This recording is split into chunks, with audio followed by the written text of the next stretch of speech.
Shabbat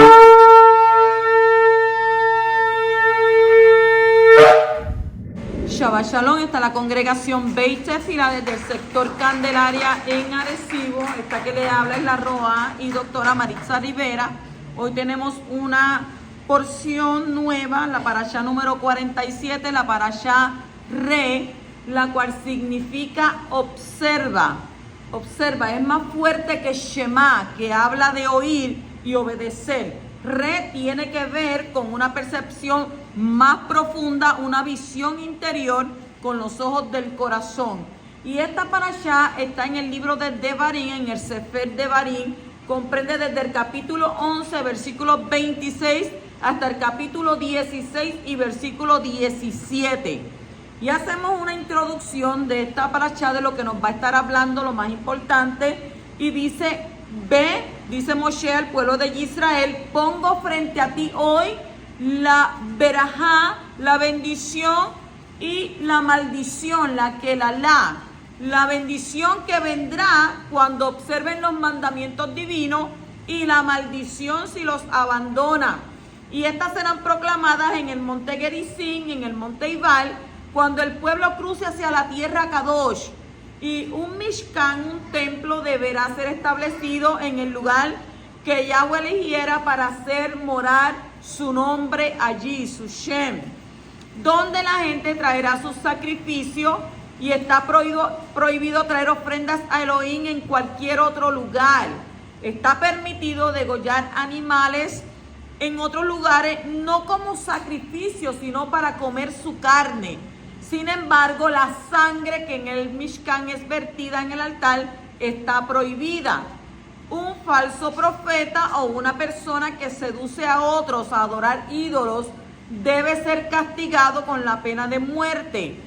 Una ciudad idólatra debe ser destruida, y los signos identificadores de animales y peces kosher, así como la lista de aves no kosher, es repetida. Usted sabe que en Levíticos 11 se encuentra sobre los animales puros e impuros, kadosh y no kosher. Y aquí vuelve y le hace una repetición otra vez Moshe. Dice: un diezmo de todo el producto debe ser comido en Jerusalén o intercambiado por dinero con el cual se comprará comida allí. Y en ciertos años este diezmo es dado a los pobres. Y los primogénitos del ganado bovino y ovino deben ser ofrendados en el Mishkan, y su carne comida por un Cohen, un sacerdote. La mitzvah de caridad obliga al Yahudí a ayudar a un prójimo en necesidad con un regalo o un préstamo.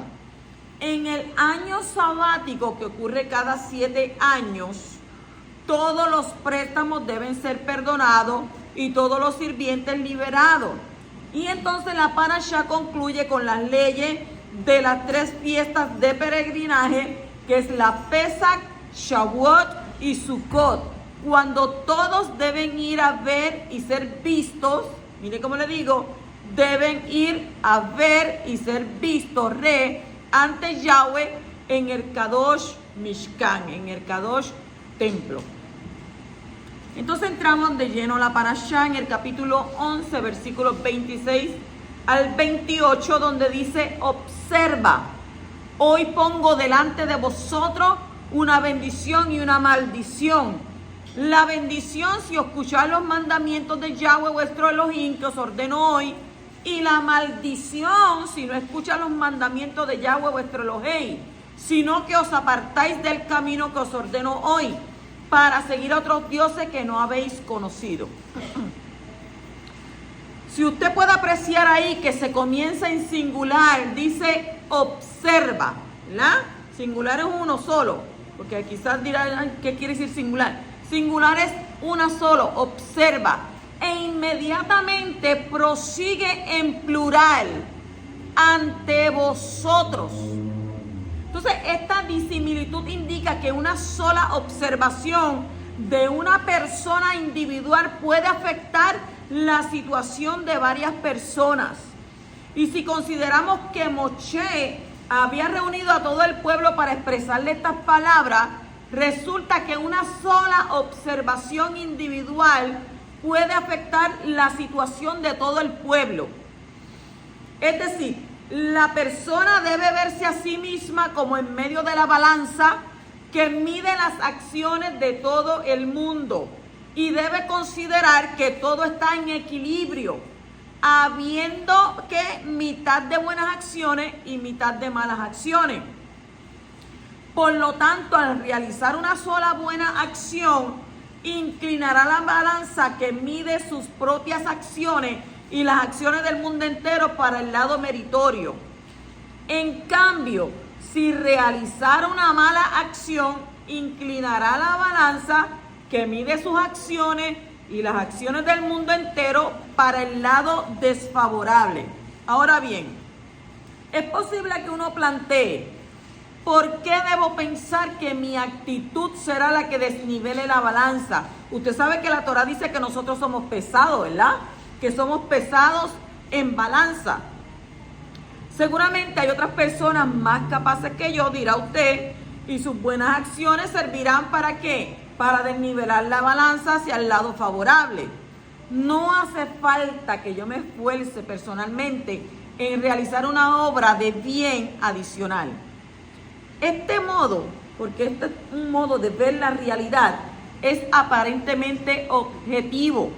Sin embargo, debe saberse que no es así, pues la verdad es que todo depende de uno. Si advierte que junto a la maldición, a la bendición fue dicho por obedecer, ¿ve? En tanto que junto a la maldición fue dicho, si no obedecieres. Y además dice, y os desviares del camino. Entonces, ¿por qué razón se agregó esto? ¿Por qué agregaron esto? Esto enseña que un buen pensamiento Yahweh lo asocia con una buena acción. Es decir, lo considera una buena acción. Por eso, con el solo hecho de elaborar un buen pensamiento, él mismo atraerá la bendición. Sin embargo, a un mal pensamiento, Yahweh no lo asocia a una buena acción. Por eso, la maldición no sobreviene hasta que la mala acción que se pensó realizar se concrete materialmente. Es decir, cuando os desviares del camino. Porque la Escritura dice que cuando usted en su corazón alberga un pensamiento negativo de mal para llevarlo a obra, eso no se queda ahí. Porque eso es como si usted gestara un embarazo. Eso crece. Lo lleva el pensamiento, luego lo lleva a la práctica. Y ahí ocurre la transgresión de la Torá. Ahí ocurre el pecado. Y entonces después usted dice, pero no hay bendición en mi vida. Yo lo único que veo es la maldición, que ¿por qué me pasa esto? ¿Por qué me pasa aquello? Entonces tenemos que ver cuál es el pensamiento, porque si usted tiene un buen pensamiento, Yahweh lo va a asociar con una buena acción. Si usted entonces no tiene un buen pensamiento, pues ¿qué va a pasar? El solo hecho de elaborar un mal pensamiento, Yahweh no lo va a asociar con una buena acción. Y ahí es que entonces sucede lo que le decimos, ¿verdad? Transgresión de la Torá, y ahí llega la maldición. En el capítulo 11, versículo 29 dice, y acontecerá que cuando Yahweh tu Elohim te lleve a la tierra donde entrarás para poseerla, pondrás la bendición sobre el monte Gerizim y la maldición sobre el monte Eibal. ¿Qué podemos pensar de eso? Pone la bendición sobre un monte y la maldición sobre la otra. ¿Cómo eso puede ser? Pero varios comentaristas coinciden en que las montañas no iban a ser depositarias de bendición o de maldición. Simplemente hay que entender este versículo según el relato de Devarim 17:11. Y coincide también en observar que la montaña Gerizim es frondosa y fértil, mientras que la de Ebal, que es más al norte, es árida, es improductiva. Y tal vez que el norte es la tierra de las sombras, donde no hay sol. Según el Rabino Hirsch comentando estos versículos, dice que cuando el pueblo de Israel iba a cruzar el Jordán y a pisar por primera vez la tierra en que deberían vivir de acuerdo con la Torá, que era importante que viera con los propios ojos las dos montañas, que estando ambas situadas en la misma zona geográfica y bajo idénticas condiciones climatológicas, era la una productiva y la otra no. Entonces agrega que ni la bendición ni la maldición dependen de factores externos. Una y otra remiten a nuestra capacidad y actitud interiores, que serán las que no harán recibir una u otra. En el capítulo 11 y versículo 30 dice: ¿no están ellos al otro lado del Jordán, más allá hacia la puesta del sol, en la tierra de los cananeos que habitan en el Arabá, lejos de Gilgal, junto a la planicie de Moré? Hoffman opina que tal vez la Torá ha elegido esta zona geográfica para proclamar la bendición y la maldición por haber sido la vía de acceso del patriarca Abraham al entrar en la tierra de Canaán y luego la tierra de Israel.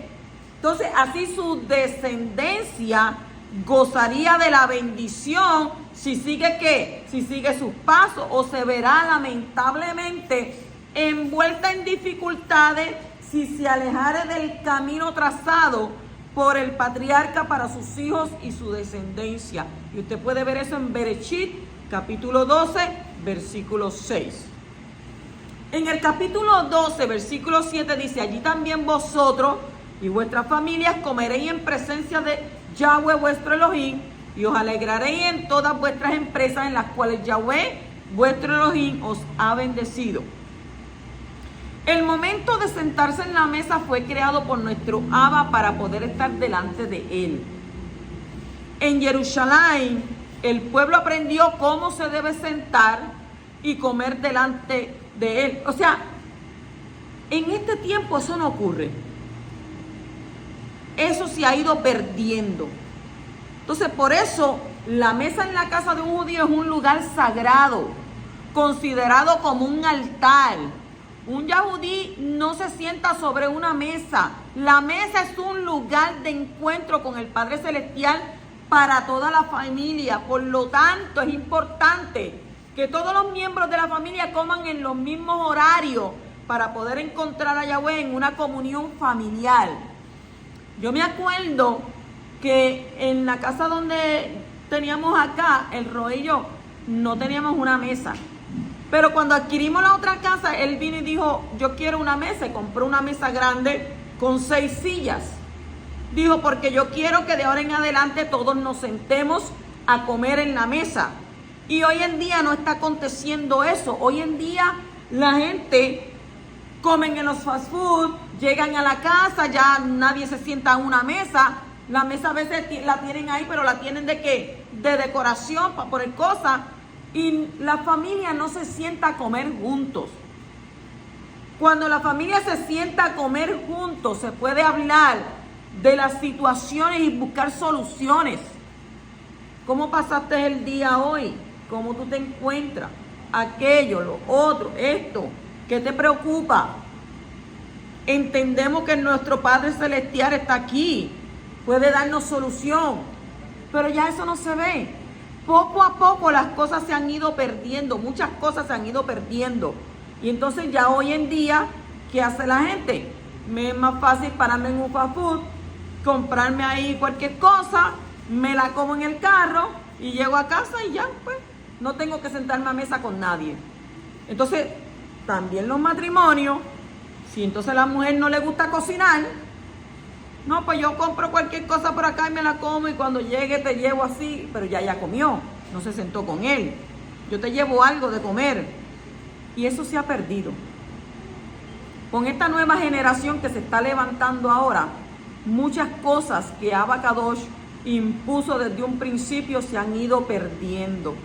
La familia se ha ido desintegrando. Ya nadie quiere casarse, ya nadie quiere comer juntos, ya nadie quiere compartir, Los matrimonios que duran tantos años y tantos años ya los ven como, ¿verdad? Como eso es antigüedad. Pero no es así. O sea, el estar usted con una persona, viviendo con ella tantos años, no quiere decir que se le va a comenzar a usted a hacer una costumbre. ¿Por qué? Porque se supone que nosotros tenemos que mantener la llama encendida. Entonces, hoy en día, le es más fácil a una persona pagar $500 y salgo del problema. Eso no es un problema. Puedes pagar $500 con esta persona y puedes pagar 500 con la otra. Al fin de cuentas te vas a dar de cuenta que el problema eres tú, no la persona. Entonces, causa y efecto, justicia divina, porque todo te va a llegar. Lo que tú haces aquí, lo tiras al universo y no te creas que ahí quedó. Eso es como el boomerang. Regresa de nuevo a ti. Por tanto, por eso la Escritura nos habla a nosotros que vivamos en Kadushá, en Shalom, mientras se nos sea posible.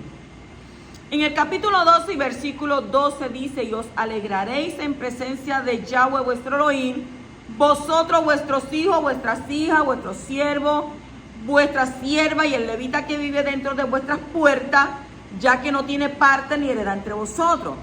En la presencia del poderoso hay alegría. Si no experimentas alegría en tu oración o cuando te reúnes con tu congregación, algo está fallando y no estás muy cerca del poderoso. Y a lo mejor te estás fijando más en lo exterior que en lo espiritual. Al tener contacto con Yahweh en el espíritu, dice que recibimos mucha alegría. Y si no tienes esa alegría, es porque tu espíritu no está conectado con Él. Como está escrito en Gálatas capítulo 5 y versículo 22. Mas el fruto del espíritu es gozo. Y si usted no, cuando se congrega, usted no siente gozo en su corazón, usted no siente ese deseo de venir a adorar al poderoso, usted tiene un cortocircuito. Tiene un problema. ¿Por qué? Porque usted no se está conectando con el poderoso. Y es muy cierto, pasa la semana y no, a veces no oramos. Y yo voy a decir, ¿verdad?, para que usted no se sienta mal, porque la palabra corta para allá y corta para acá. A veces vivimos tan afanados que no tenemos tiempo ni siquiera de leer la Torá. No tenemos tiempo de ayunar. No sacamos el tiempo para orar. Yo siempre saco un día en la semana donde yo ayuno. ¿Por qué? Porque Yahshua en un momento dado dijo, ese género no sale si no es con ayuno y oración. Y si usted no aflige su cuerpo, usted no ayuna, no quiero verlo cuando llegue el día de Yom Kippur, que eso es un ayuno de 24 horas, entonces lo tendrán usted que llevarlo al hospital. ¿Por qué? Porque usted comienza todo el año a ejercerlo, ayunando. Y el día que llegue Yom Kippur, usted lo pasa relax, gozoso. Yo lo paso gozosa. Yo no, ay, me falta el café, me falta aquello, que si el hamburger, que si es... No. Ahí no hay bendición. Eso es una maldición. ¿Por qué? Porque ¿cuál es la bendición? Que usted viene gozoso, como si estuviera en Shavuot, como si usted estuviera haciendo otra fiesta en ayuno. ¿Usted viene a qué? A engordar el espíritu. Y la carne se tiene que afligir ese día. Por tanto, si usted durante ese año antes de llegar el Yom Kippur no hace ayuno, ay, déjame hacer ayuno hoy porque, y ya a las 3 quiere romper. Ay, no, que ya llevo muchas horas. Yahweh no ve eso con buenos ojos. Capítulo 2 y versículo 16 dice, solo que no comeréis la sangre, la derramaréis como agua sobre la tierra, solo cuídate de no comer la sangre porque la sangre es la vida y no comerás la vida con la carne. 10 veces se menciona esta prohibición en la Torá para los hijos de Israel. Lo dice en Levíticos capítulo 3, versículo 17, capítulo 7, versículo 26, capítulo 17, versículo 10 al 12, y el versículo 14, capítulo 19, versículo 26, en el libro de Devarim, Deuteronomio, lo dice en el capítulo 12, versículo 16, 23, 24, 25 y en el capítulo 15 y 23. Hay tres cosas principales que hay que tener en cuenta en cuanto a la matanza de un animal puro para que sea apto para comer para los yahutíes. Número 1, no puede ser un animal enfermo. Número 2, no puede haber sufrido antes o en el momento de su muerte. Y número 3, tiene que ser totalmente desangrado justo después de que lo degüellen, de que le corten el cuello. Si usted se come un animal todavía ahí sufriendo, eso es, yo no sé, bueno, yo soy vegana. Yo no como animales, pero ¿verdad? No puede tampoco comerse un animal enfermo. Usted ven esos pollos que a veces matan y usted los ve tan bonitos. Póngase a ver cómo preparan esos animales, lo que le inyectan. Y a veces esos animales están enfermos, tienen puyo y esas cosas. Y eso no lo botan. Eso le echan un poco de agua, un poco de vinagre y te lo ponen allí bien bonito. Vea usted cómo es la matanza industrial y cómo crían a esos animales. Por tanto, usted siendo una persona que toma en cuenta las leyes de Levíticos 11 de los animales puros e impuros y en la forma en que los matan, observando usted esas leyes, entonces usted puede, ¿verdad?, no enfermarse. Porque hoy en día usted sabe que con lo que le hacen crecer esos animales y con lo que le dan a esos animales, el que se enferma es usted. Y a veces es mejor no comer animal. Si usted en su dieta quisiese, ¿verdad?, añadir solamente, no añadir carne, sería lo mejor para usted. ¿Por qué? Porque en un momento dado, en el futuro, nadie va a comer carne. Van a comer carne de las que se preparan en los laboratorios con células, ¿qué? Con sus células madre. Entonces usted no se va a comer un animal como tal. Entonces lo van a hacer por máquina. Yo estuve viendo ese documental. ¿Tú quieres un T-bone steak? Pues te dibujan el T-bone steak en la máquina. Y en ese T-bone steak, pues, ¿cómo lo quiere? Y le añaden la grasita, le añaden todo eso. Y por el otro lado te sale el T-bone steak. O el churrasco. O la pechuga que tú quieres. Vamos directo a eso. Usted dirá, no, eso no puede ser.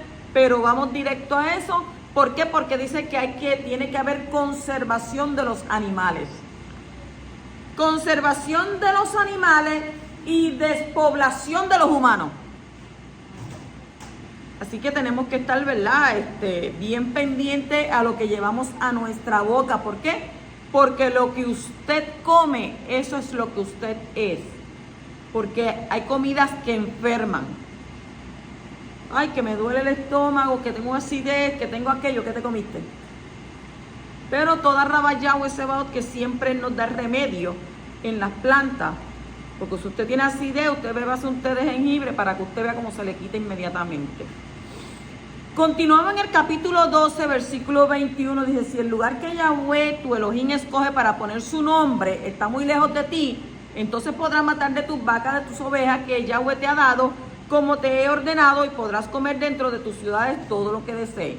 En primer lugar, se refiere a que ya todos no van a poder estar viviendo cerca del santuario y así ofrecer sus ofrendas de shalom que se comen en la presencia de Abba. Y por esto, en la tierra de Israel está permitido comer carne fuera del santuario y del Mishkan. En la Torá no hay ninguna prohibición para comer carne. Se puede comer toda la carne que uno desea, solamente que sea kosher. Pero en un principio no fue así. En un principio no fue así. Lo que pasa es porque cuando Abba le dijo a Adán que él podía comer ¿de qué? De las semillas de toda planta que había. Luego, con lo del diluvio, ahí fue que Abba permitió que pudieran matar los animales y comer. ¿Por qué? Porque si usted se mira su boca no está para comer carne. Sus dientes. No tiene dientes para desgarrar la carne. Eso es otra cosa, ¿verdad? También importante. Como usted tiene su boca. Pero muchos dirán, yo como soy carnívoro, como a mí me encanta la carne, pues yo pues me la voy a comer. Pues, cada quien, ¿verdad? Toma la decisión que entiende que sea la correcta para su vida. Yo prefiero ser vegana. Capítulo 2 y versículo 28 dice, guarda y obedece todo lo que yo te mando, a fin de que te vaya bien a ti. Miren, no dice solamente a usted, a ti y a tus hijos, después de ti, para siempre, cuando haga lo que es bueno y recto a los ojos de Yahweh, tu Elohim. Cuando dice guarda y obedece, es prácticamente imposible protegerse de la astucia y de los trucos del malo. Es necesaria mucha vigilancia y cuidado para evitar las trampas maliciosas. El malo hace que muchas acciones se presenten como buenas, cuando en realidad van en detrimento de la persona. Y también es necesario tener paciencia para vencer al malo. ¿Cómo? Cuidándote, soportando con paciencia todos los obstáculos que podrá la persona alcanzar entonces la Torah luego. ¿Qué sucede? Todo el mundo, la mayoría de las personas, nosotros podemos, por eso la Escritura dice, maldito el hombre que confía en otro hombre. Porque usted puede confiar en una persona ciegamente y usted entender, y muchas veces usted entender, decir, ese es creyente como yo. Pero cuando usted lee la Torá, la Escritura dice que el trigo y la cizaña están juntos. Cuando usted lee la Torá, dice que Yeshua se levantó a leer el libro de Isaías y se levantó uno allá que tenía espíritu inmundo. Cuando usted lee las Escrituras, usted ahí se da de cuenta de qué, de que tenemos que estar apercibidos. Y nos dice, no ignoréis los dardos del enemigo. ¿Por qué? Que también nos dice que hay personas al 30, al 60 y al 100. No todo el mundo está a tu capacidad o a tu nivel espiritual. Entonces usted viene y dice, pero este me traicionó, pero este estaba detrás de mí, estaba, ¿verdad?, trasquilándome, detrás de mí estaba, olvídate, haciendo y deshaciendo. Pero entonces ahí dice la Escritura que Abacadosh te ha dado poder, te ha dado autoridad para tú discernir los espíritus malos. Lo que pasa es que a veces nosotros, muchas veces no nos detenemos a observar las malas acciones que muchos presentan. Y siempre tratamos de ¿qué? De disculpar. Y no es así. No es así. Porque aún la Torah dice que en los últimos días hasta tus propios familiares te van a vender. Hasta tus propios familiares te van a traicionar. Y no solamente en los últimos días, ya acontece. Ya acontece, tú tienes un amigo y te traiciona.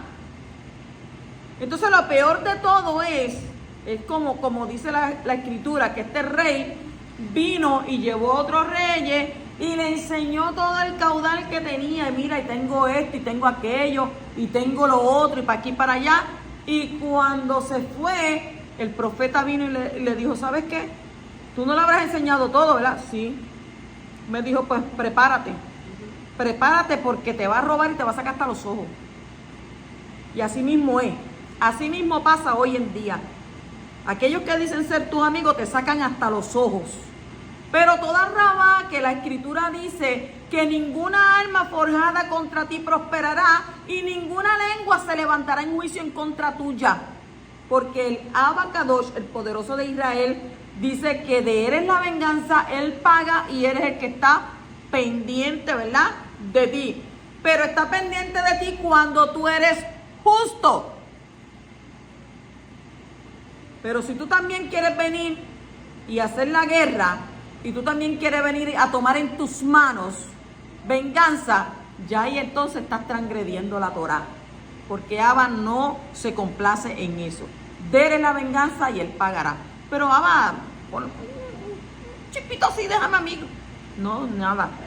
Hay que confiar en el poderoso. Capítulo 2 y versículo 30 dice: cuídate de que no seas atraído tras ellos, después que hayan sido destruidas delante de ti, y de no buscar sus dioses, diciendo: ¿cómo servían estas naciones a sus dioses para que yo haga lo mismo? En este texto vemos la gran importancia de ser muy radical en cuanto a la idolatría y todo lo que tiene que ver con el culto pagano. La idolatría es tan maligna y tan contagiosa que la Torá establece un comportamiento sumamente violento para erradicarla de en medio de Israel. Y esa es la actitud que Yahweh quiere que tengamos siempre.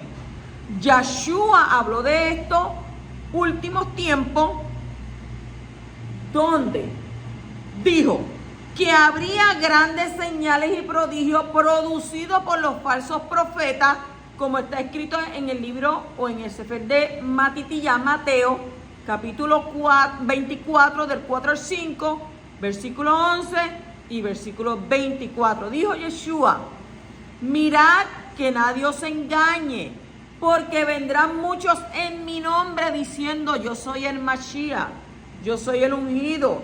Y dice que a muchos engañarán. No dice 2 o 3, a muchos engañarán. Y se levantarán muchos falsos profetas, y a muchos engañarán, porque se levantarán falsos Mashiach, falsos profetas, mostrarán grandes señales y prodigios, para así engañar, de ser posible, aún a los escogidos. Tanto en la Torá de Moshe, como entre los profetas de las Escrituras, como en la boca del Mashiach, hay advertencias muy claras contra los profetas falsos. Y es fácil ser engañado. Las apariencias pueden engañarnos. Y mire que yo he pasado por eso. Nuestras emociones pueden hacer que creamos en los profetas falsos y que nos metamos en movimientos engañosos.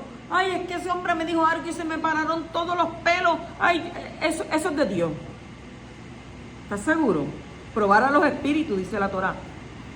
O sea, que la regla que tenemos para medir a los profetas no es si tienen poder o no, sino si su poder, su mensaje y ante todo su estilo de vida personal están de acuerdo con la Torá de Moshe y con las enseñanzas de los escritos mesiánicos.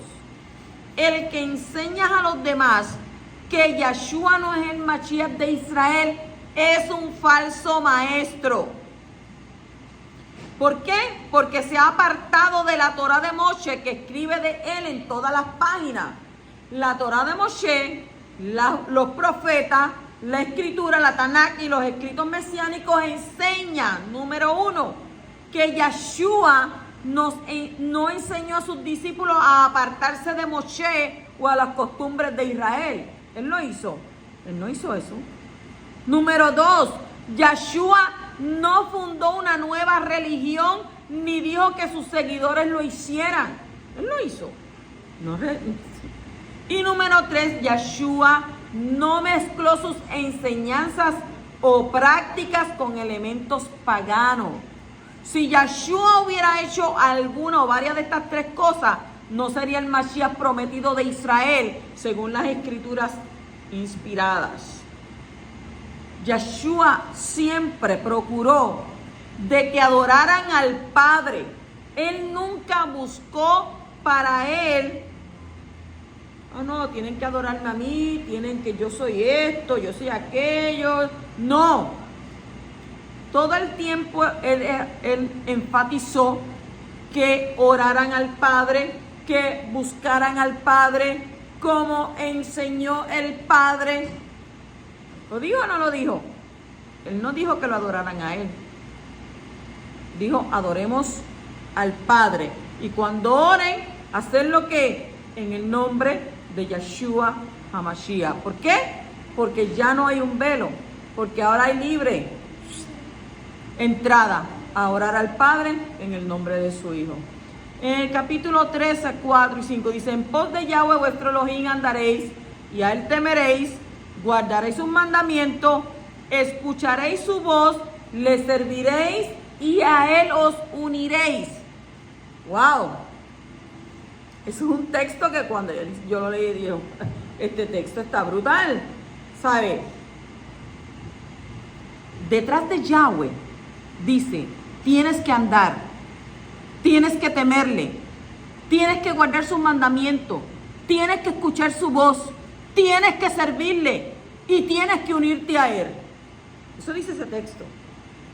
Entonces, esto nos da a entender que el poderoso se está moviendo todo el tiempo y si no le seguimos nos vamos a quedar atrás. No tenemos una religión estática, monótona, sino que viva, expansiva, desarrolladora y evolutiva, que a pesar de eso no pierde la base. El punto de partida, que es la Torah escrita, la Torah viviente, fuimos entonces ¿qué?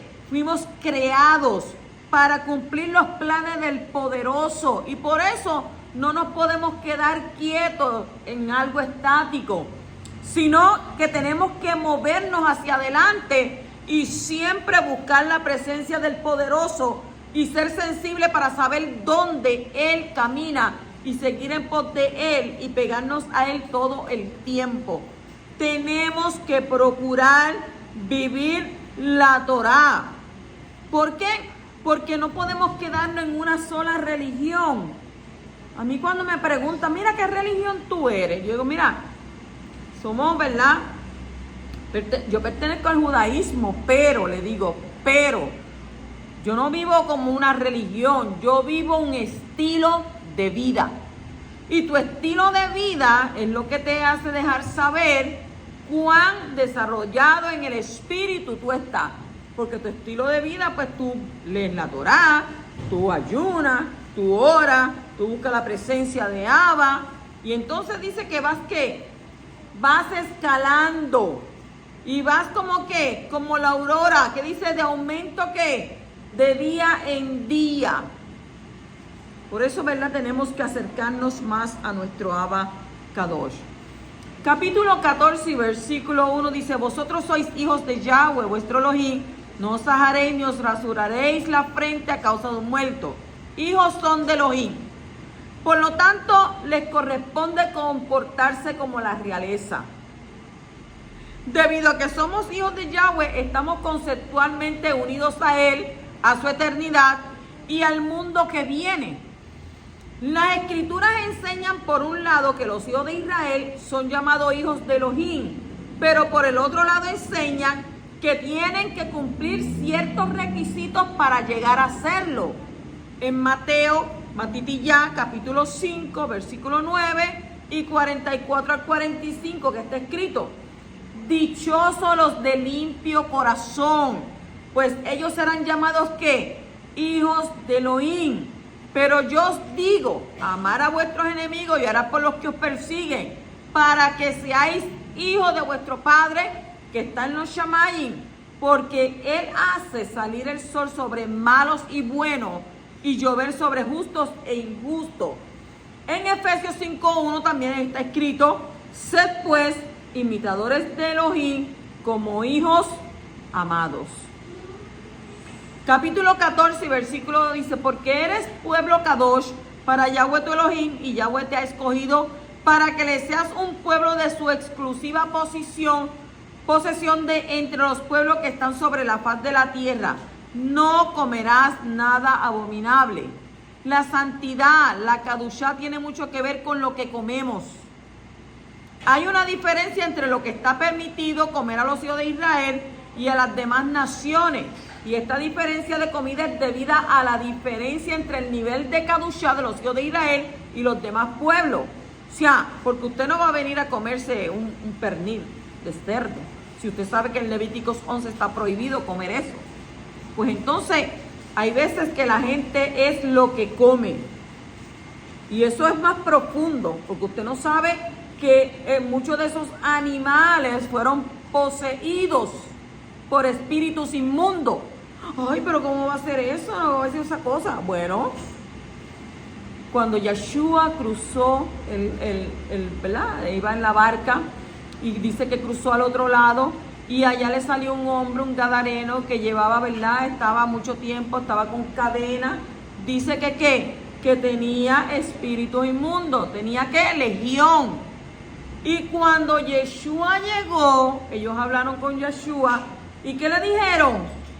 Ah, no, nosotros nos vamos a salir de aquí, tranquilo, no hay problema, Yeshua, llegaste tú eres, tú sabes, te conocemos.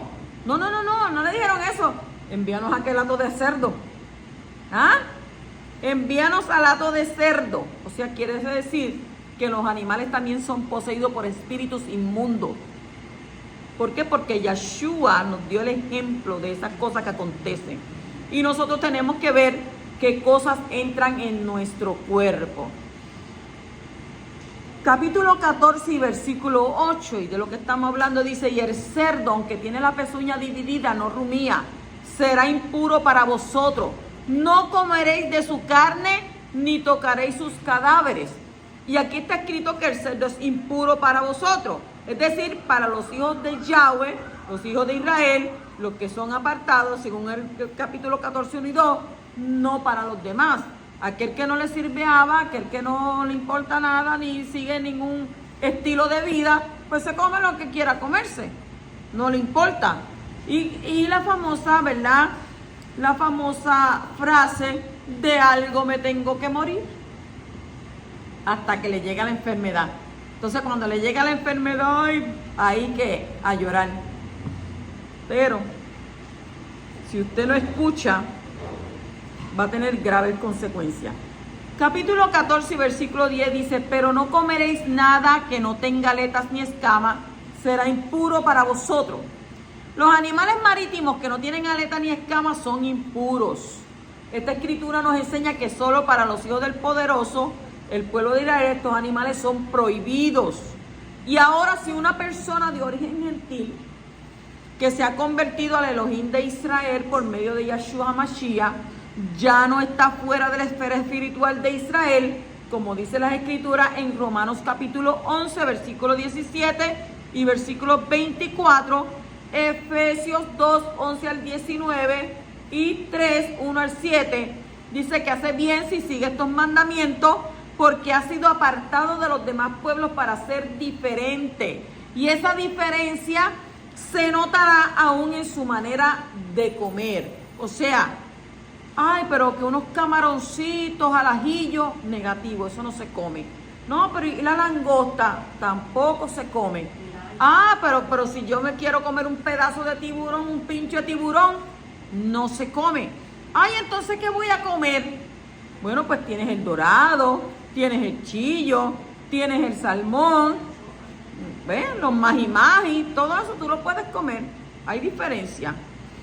Capítulo 14 y versículo 22 dice, diezmarás fielmente todo el producto de tu sementera, lo que rinde tu campo cada año. Entonces se refiere al primer diezmo en hebreo, Maaser Rishon, que se entrega a los levitas, que lo pueden comer en cualquier lugar, según Números 18, 26. En el capítulo 14, 23 dice, y comerás en la presencia de Yahweh tu Elohim, en el lugar que le escoja, para poner allí su nombre, el diezmo de tus granos, de tus mostos, de tu aceite, y los primogénitos de tus vacas y de tus ovejas, para que aprendas a temer siempre a Yahweh tu Elohim.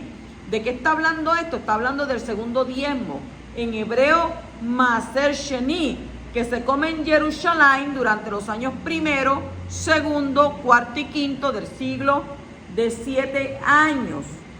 Capítulo 14 y versículos 28-29 dice, a fin de cada tercer año sacarás todo el diezmo de tus productos de aquel año y lo depositarás en tus ciudades, y vendrá el levita que no tiene parte ni herencia contigo, y el forastero, el huérfano, la viuda que habiten en tus ciudades, y comerán y se saciarán, para que Yahweh tu Elohim te bendiga en toda obra que tu mano haga. Aquí se habla del diezmo para los pobres. En hebreo es Maaser Ani. Maaser Ani. El levita recibe el primer diezmo y los pobres reciben el segundo diezmo en los años tercero y sexto del ciclo, que se llama Shemitah. En el tercero y sexto año, en lugar del Maaser Sheni, se separa el Maaser Ani, el cual es entregado a los pobres, según Devarim 14, 28 al 29. Y en el séptimo año no se separan los diezmos. Capítulo 15 y versículo 1 dice: al final de 7 años harás una remisión. El año de remisión fue creado para ayudar a equilibrar la desigualdad social dentro de la gran familia de Israel. Y todavía hoy en día sigue siendo así. Unos tienen más, otros tienen menos. Y aún, ¿verdad?, sigue habiendo desigualdad. Capítulo 16, versículo 1 dice: guardarás el mes de Abib, harás pesa a Yahweh tu Elohim, porque en el mes de Abib, Yahweh tu Elohim te sacó de Egipto de noche. En 3 ocasiones, la Torah menciona las fiestas sagradas. ¿Dónde? En Levítico, Vayikra capítulo 23, para citarlas en el orden correcto del anuario. En Números 28, para enseñar los sacrificios que hay que ofrecer. Y en Devarim 16, para resaltar el deber de Israel para hacer peregrinaje a Jerusalén. Mire cuán importante es Levíticos, Números, Devarim. ¿Para qué? Para que nosotros guardemos las fiestas. Capítulo 16, versículo 9 dice: 7 semanas contarás, comenzarás a contar 7 semanas desde el momento en que empieces a meter la hoz a la mies. La celebración de Shavuot, la fiesta de la semana, está relacionada con Pesach y es la conclusión de Pesach. Y la celebración de Pesach y los panes sin levadura se hace en recuerdo de la libertad de la muerte de los primogénitos y la esclavitud en Egipto. Por esa libertad no es perfeccionada hasta que la Torah es entregada ¿en dónde? En Sinaí, lo cual se celebra en Shavuot. O sea, la libertad no es completa sin la Torah, que fue dada 7 semanas más tarde. Continuamos en el capítulo 16, versículo 11, y dice: y te alegrarás delante de Yahweh tu Elohim, tú, tu hijo, tu hija, tu siervo, tu sierva, el levita que habita en tus ciudades, el forastero, el huérfano, la viuda que están en medio de ti, en el lugar donde Yahweh tu Elohim escoja para poner allí su nombre. No hay ningún mandamiento que ordene que el pueblo esté alegre en Pesach. Solamente en Shavuot y en Sukkot. Y esto nos enseña que la alegría por la libertad no es cumplida hasta la entrega de las normas dadas desde el Shamaim, por medio de las cuales el hombre es verdaderamente libre para saber lo que está permitido y lo que no está prohibido.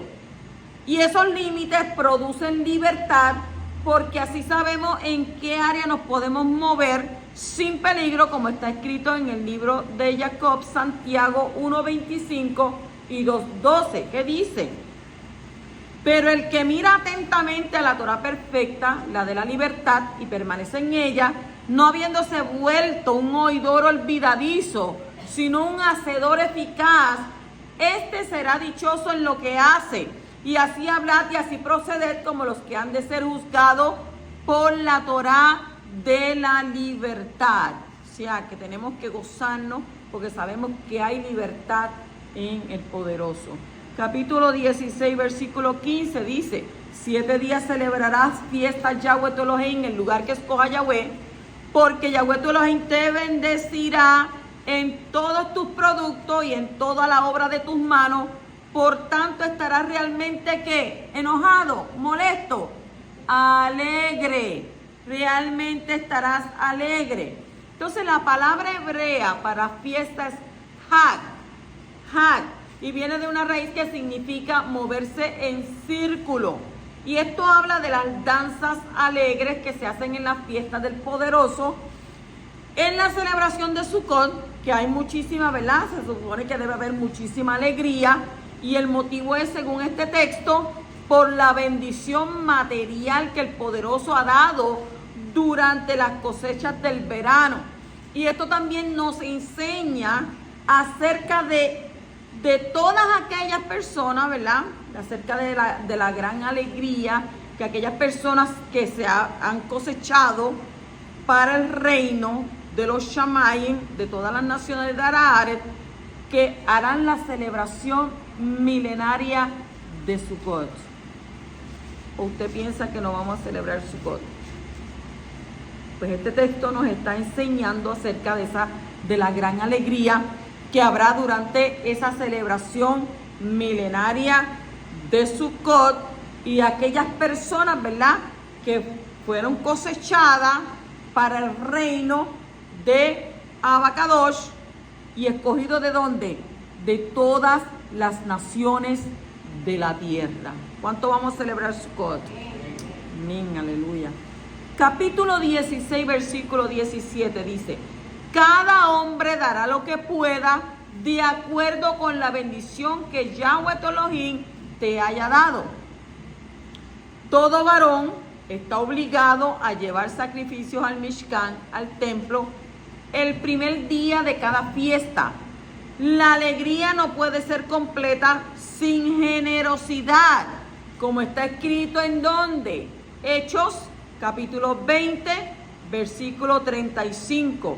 Más dichoso es dar que recibir. Shabbat Shalom.